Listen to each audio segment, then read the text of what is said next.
Welcome back to WorldDenver Talks. Dr. Hashemi from Korbel School at University of Denver. Thanks very much. Let's talk about leadership in Syria and other countries that are experiencing conflict and change. Where are the individuals who could pull the Syrian rebels together? And I mean, who's their George Washington? Well, I think the correct answer is that there is no one unifying figure like a Mandela, like a Gandhi, like a George Washington, who can bring the Syrian people together in a post-Assad sort of era. And I think that's also a good thing. And it's a good thing because there is a very brutal legacy of individual leaders coming to power and staying in power.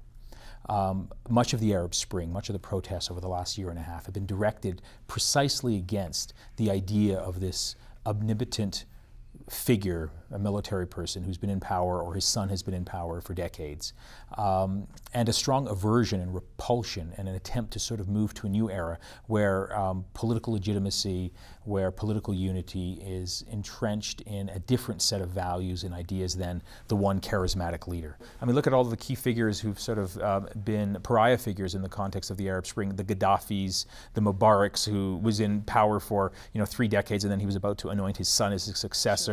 I mean, in the case of Syria that we're talking about, it's Hafez Assad who comes to power in 1970, stays in power, and then hands over the country effectively to his 34-year-old son at the time.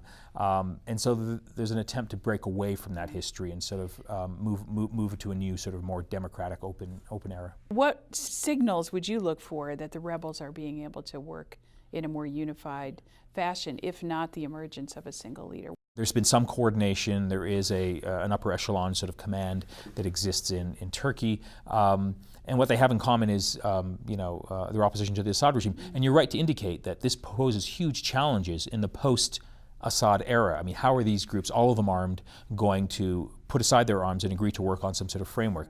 These rebel forces have to work together to get the job done, right? I mean, to remove Assad from leadership. That, I think, lack of, unity among the Syrian rebel forces does actually pose huge challenges in terms of how to fight this war and how to overthrow the Assad regime. And is that disunity, is that a cause for the lack of Western support, or is it an excuse for the lack of Western support? The lack of Western support, I think, really has to do with a simple fact that there is no perceived immediate threat to Western geostrategic interests in the area. And so despite the huge loss of life, what Amnesty International has accurately called as ongoing crimes against humanity by the Assad regime against its own people, there's going to be no Western intervention that I can see in the foreseeable future, largely because there is a strong belief that there's no immediate threat to Western interests in the region. So sadly, it seems like for the foreseeable future, the Syrian people are left to themselves. Is it inevitable, do you think, the fall of the Assad regime? No, it's not. I think this regime, sadly, and I say this sadly, has a lot of staying power. It has the military advantage over the rebel forces for the reasons that I just mentioned. It has the heavy weapons, the arms, an air force. The other side does not. And it also has, unfortunately, a percentage of loyal support within the country, largely because of its manipulation of sectarian divisions. What did Assad do for Syria? What could a Syrian person point to that might be a positive? A lot of people are going to look back on the Assad era and say, well, yes, he was a brutal dictator and a tyrant and a kleptomaniac, but at least there was political stability.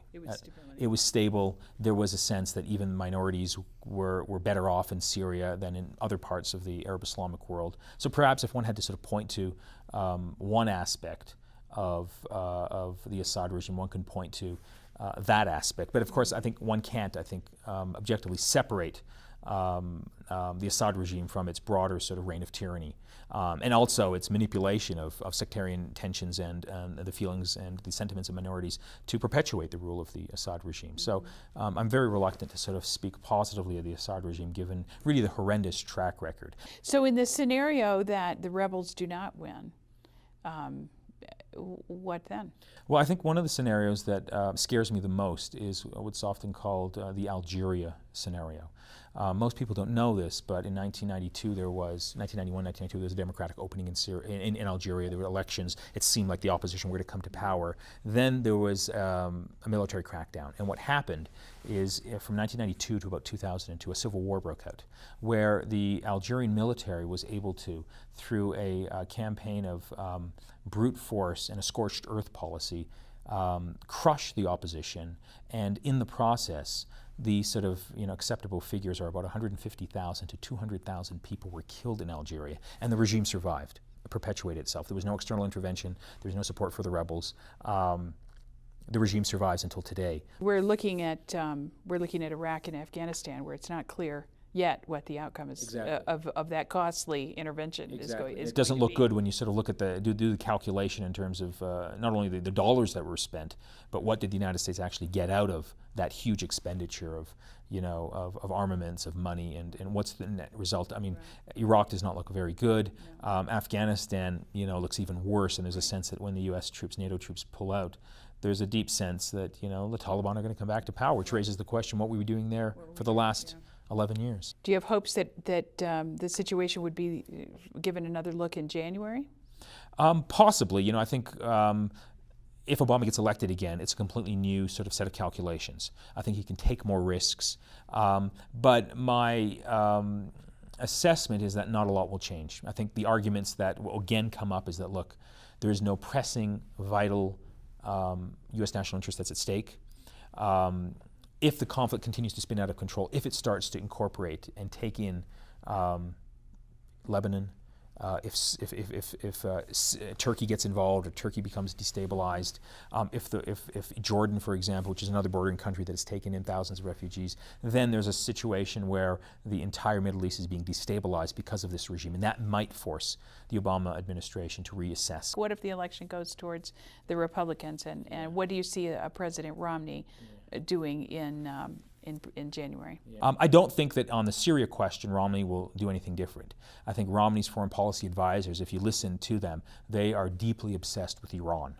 So I suspect that if a Romney presidency does come about, the first sort of action by a new Republican president would be to support or to engage in some sort of military strike against Iran's nuclear program, which would then unleash, most likely, a regional war, and thus resulting in Syria being completely forgotten, because that will then be the big story, and that will be actually a dream come true for the Assad regime, because the focus will be on Iran. Iran will retaliate, and the Syrian regime will then be able to, continue its persecution of its own people, and will likely sort of perpetuate its military campaign against the opposition. So I don't see anything really happening on the Syria file, despite some of the rhetoric that you hear from some elements, including Romney himself, that U.S. leadership is weakened here under Obama. He hasn't done enough. I don't think there's going to be any shift on the Syria question should Romney get elected. So last question is on the other democracy in the region, Israel.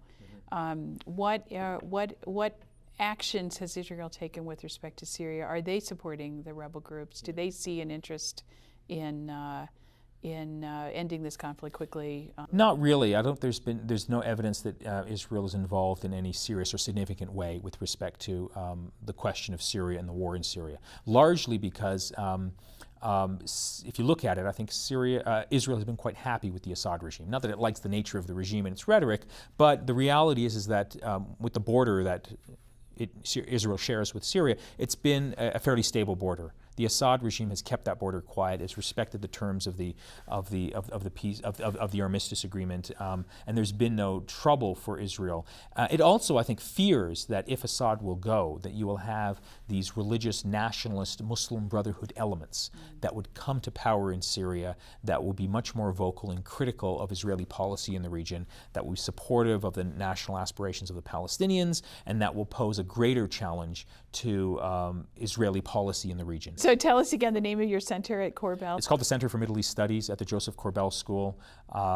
It's in the process of being, set up, and hopefully we're going to try and put the University of Denver on the map in terms of the teaching, discussion, debate with respect to the contemporary Middle East. Very exciting, and thank you very much for bringing your expertise to WorldDenver Talks.